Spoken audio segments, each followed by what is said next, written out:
প্রথম বন্ধু: ভাই, তুই প্রতিবার এক পেগ মারার পরে ফোনে কি দেখছিস?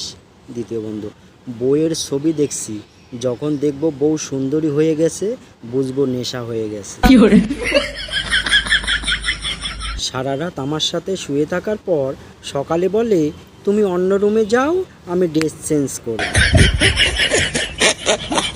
পৃথিবীর একমাত্র মেয়ে পটানোর ওস্তাদ হলো প্রেসার কুকার, সিটি মারলেই মেয়েরা হাজির।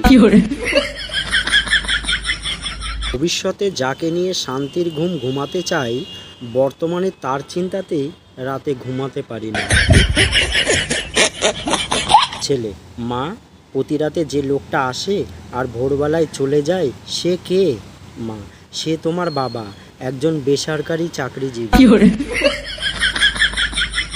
1 কেজি ডালপালা কিনেছিলাম, ওমা দেখি সাথে কয়েকটা লিচুও দিয়েছে। সত্যি মানবতা এখনো বেঁচে আছে? অল্প বয়সে বিয়ে করার পর কিছু মেয়ের অহংকার দেখলে মনে হয় বর না সরকারি চাকরি পেয়েছে। চরিত্র সবার ভালো, শুধু ধরা না পড়ার আগে অবধি। মুখে মধুর চাষ, অন্তরে করলার আবাস, বুঝতে বুঝতে কয়েক মাস, ততদিনে পাক্কা আসলা বাস। সব ভালোবাসা যদি পূর্ণতা পায়, তাহলে স্যাড সংগুলো কে শুনবে? তোমার দাদু?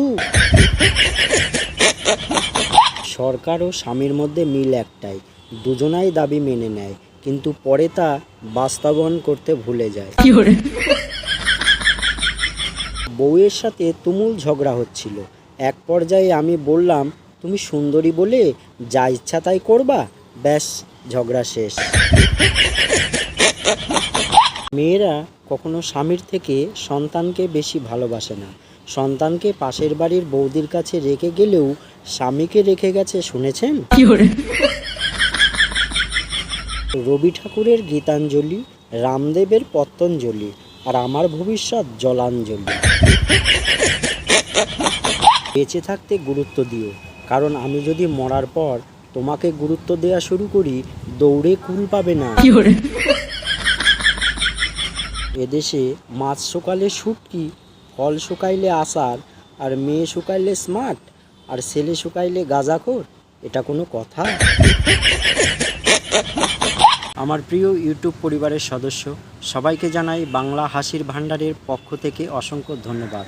সকলে ভালো থাকবেন, সুস্থ থাকবেন, আর জোকসগুলো শুনে কেমন লাগলো কমেন্ট করে জানাবেন।